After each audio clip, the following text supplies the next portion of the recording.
अलीगढ़ में लोकसभा सीट से बसपा प्रत्याशी हितेंद्र उपाध्याय और बंटी भैया के समर्थन में आज प्रदेश की पूर्व मुख्यमंत्री व बहुजन समाज पार्टी की सुप्रीमो मायावती उनके समर्थन में शहर शासनी गेट थाना इलाके के महेश्वरी इंटर कॉलेज के में जनसभा को संबोधित करने पहुंची थीं, जहां उन्होंने सपा, कांग्रेस और भाजपा पर जमकर तंज कसा। उन्होंने कहा कि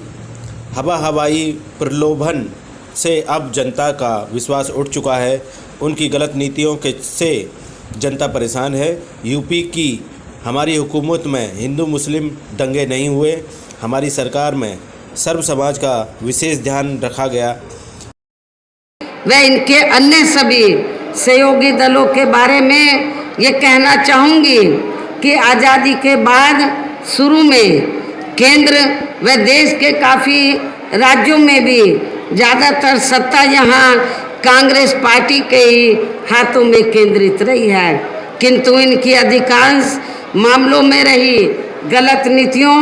एवं गलत कार्य प्रणाली आदि की वजह से ही फिर इस पार्टी को केंद्र व काफ़ी राज्यों की भी सत्ता से बाहर होना पड़ा है तथा यही स्थिति इनकी सहयोगी पार्टियों की भी बनी रही है, जिसके कारण ही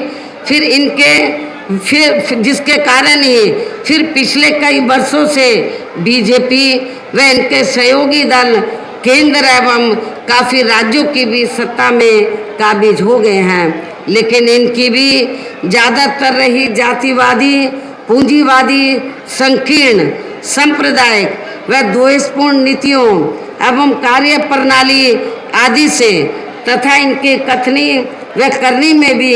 काफ़ी अंतर होने की वजह से अब ऐसा लगता है कि इस बार ये पार्टी भी केंद्र की सत्ता में, इस बार ये भारतीय जनता पार्टी भी केंद्र की सत्ता में आसानी से वापस आने वाली नहीं है, बशर्ते यदि ये चुनाव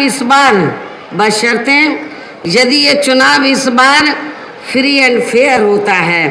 तथा आम चर्चा के मुताबिक वोटिंग मशीनों में भी कोई गड़बड़ी आदि नहीं की जाती है। और वैसे भी इस बार चुनाव में इनकी कोई भी पुरानी एवं नई चल रही नाटकबाजी, जुमलेबाजी व गारंटी आदि काम में आने वाली नहीं है, क्योंकि अब देश की जनता काफ़ी हद तक इस बात को समझ चुकी है कि इनकी पार्टी ने अब तक देश के विशेषकर गरीबों, कमज़ोर तबकों, मध्यम वर्गीय एवं अन्य मेहनतकश लोगों को जो इन्हें अच्छे दिन दिखाने के असंख्य प्रलोभन भरे वायदे किए हैं तथा अनेकों हवाई व कागजी गारंटी भी दी है, तो उनका ज़मीनी हकीकत में अभी तक इन्होंने लगभग 1/4 हिस्सा भी कार्य पूरा नहीं किया है, बल्कि इसके स्थान पर इनका ज़्यादातर समय व ताकत भी यह इनके अपने चहेते रहे बड़े बड़े पूंजीपतियों एवं धन्ना सेठों को ही ज़्यादा से ज़्यादा मालामाल व धनवान आदि बनाने में तथा उन्हें हर स्तर पर छूट देने व बचाने में ही लगी रही है, जिनके अधिकांश आर्थिक सहयोग से ही ये पार्टी व अन्य पार्टियां भी अपना संगठन चलाती हैं तथा चुनाव आदि भी लड़ाती हैं, जिसका काफ़ी कुछ खुलासा बॉन्ड की अभी हाल ही में आई रिपोर्ट से भी हो जाता है। इसके साथ ही अब ऐसा लगता है कि कांग्रेस पार्टी की तरह ही बीजेपी ने भी केंद्र की तमाम सरकारी जांच एजेंसियों का ज़्यादातर राजनीतिकरण ही कर दिया है। इसके अलावा देश के किसान वर्ग भी वर्तमान बीजेपी की सरकार में शुरू से ही अपनी विभिन्न समस्याओं को लेकर काफ़ी ज़्यादा दुखी व परेशान रहे हैं और अभी भी हैं, जबकि यूपी में 4 बार हमारी पार्टी की रही सरकार ने इनके हितों का भी हर स्तर पर विशेष ध्यान रखा है। इतना ही नहीं बल्कि केंद्र में पूर्व की रही कांग्रेसी सरकार की तरह ही वर्तमान भाजपा सरकार में भी इनकी जातिवादी, हीन, सांप्रदायिक एवं पूंजीवादी सोच व नीतियों के चलते ही पूरे देश में सर्व समाज में से खासकर गरीबों, दलितों, आदिवासियों, पिछड़े वर्गों, मुस्लिम एवं अन्य धार्मिक अल्पसंख्यक समाज के लोगों का भी पूर्ण रूप से विकास व उत्थान आदि नहीं हो सका है। और इस संदर्भ में वैसे आप लोगों को ये मालूम है कि पूरे देश में यहाँ दलितों, आदिवासियों एवं अन्य पिछड़े वर्गों का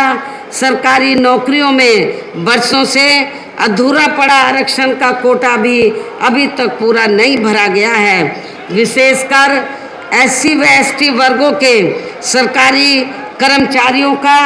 पदोन्नति में आरक्षण भी अब काफ़ी हद तक प्रभावहीन ही बना दिया गया है। और खासकर जब सपा यहाँ पर पावर में थी, समाजवादी पार्टी की सरकार, तो उन्होंने तो सपा की सरकार ने तो SC व ST वर्गों के सरकारी कर्मचारियों का पदोन्नति में आरक्षण ही बिल्कुल ख़त्म कर दिया था। और जब इसको प्रभावी बनाने के लिए राज्यसभा में हमारी पार्टी द्वारा काफ़ी सरकार के ऊपर, उस समय की सरकार के ऊपर दबाव बनाकर तो इसमें संशोधन बिल लाया गया, तो वहाँ पर हाउस के अंदर राज्यसभा में उस समय मैं भी मेंबर पार्लियामेंट थी, तो राज्यसभा में उस समय समाजवादी पार्टी के जो मेंबर पार्लियामेंट थे उन्होंने इस बिल को ही फाड़ दिया और इस बिल को पास नहीं होने दिया। ये भी मैं आपको बताना चाहती हूँ।